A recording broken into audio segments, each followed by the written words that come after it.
Estaba aquí, xa vedes, metida en obra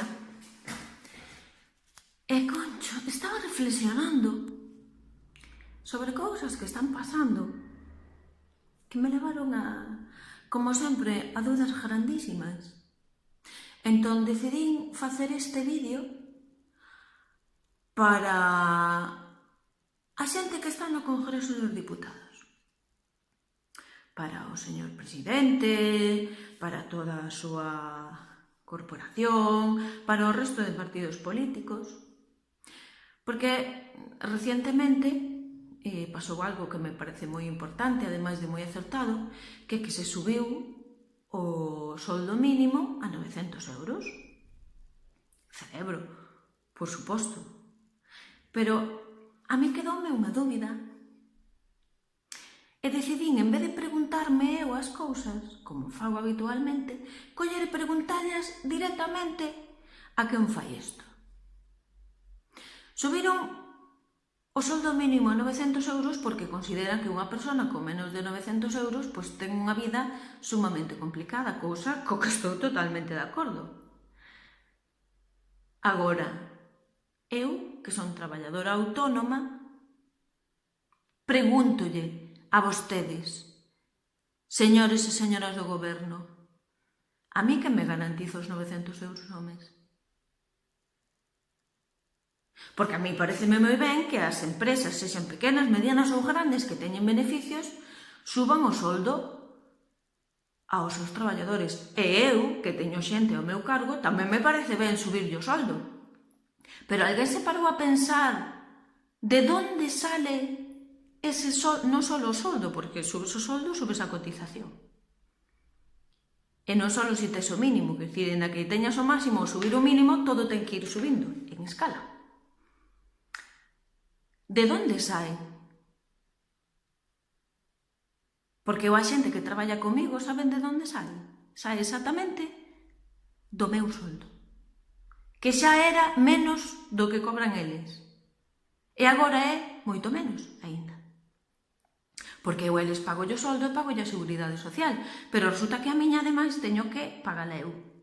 Co cal, se eu un mes cobro 900, un mes cobro 500 e outro mes non cobro absolutamente nada, e isto creo que pode dicir calquera persoa autónoma, pois resulta que o mes que eu non cobrei nada, agora cobro menos nada, porque do meu soldo teño que darlle a eles. E eu, por suposto, que non yo quero quitar a eles. Eu quero preguntarlle a esta xente tan estupenda se algunha vez se parou a pensar que ten que haber algunha diferencia entre a xente que gana cartos e os que non os ganamos. Porque, como comprenderá, se a vostedes lle parece que vivir con menos de 900 euros é algo que é sumamente difícil e que ningunha familia debería vivir con eso, pois a min tamén me parece. Parece moi moito. E vostedes viñeron a mirar se eu cobraba 900 euros ou cobraba máis ou cobraba menos. Impórtalle algo as ganancias que ten o meu negocio á hora de facer certas medidas? Porque a mí pareceme ben que o suban. Cojones, pero que salga de outro lado.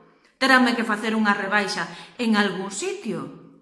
Porque eu, do meu soldo, teño que sacar casi 300 euros para pagarvos. Non?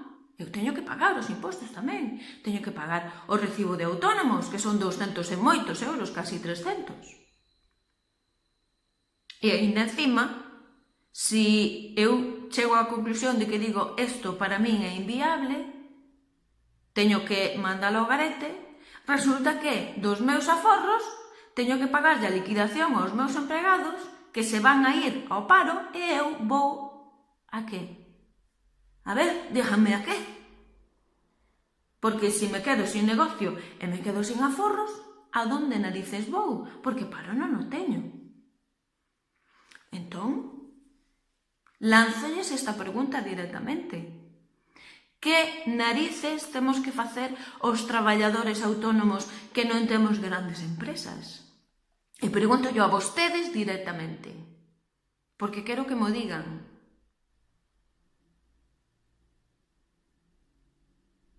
E ademais, como sei que vai haber xente que me diga que por utilizar esta, a miña lingua, non vai a chegar a xente tan alta como o presidente do goberno, eu voulles dicir unha cousa. Digo, sei falar castelán perfectamente, teño un gran dominio da lingua, pero fago na miña, en galego. Por qué? Porque considero que calquera persoa que se sinta merecedora de chegar a presidente ou presidenta, ou xa a representante, a deputado, a congresista, a calquer posto político deste país, debe coñecer como mínimo as culturas que hai dentro deste seu país. Porque se non as coñece, o que debería é irse para a súa casa. Porque se só vai a representar a uns cantos, o que debería é irse para a súa casa. E se non sabe o que estou dicindo, sinta auténtica vergoña e váyase para a súa casa, sexa vostede quen sexa. E dito isto, vou a seguir arreglando a miña parede con este Agua Plus. Por qué? Pois porque como teño tan poucos cartos non me podo pagar un pintor nin unha pintora, así que teño que facelo eu, quede como quede. Por qué? Pois porque teño que gastar moitos cartos pagando impuestos de cartos que non entran.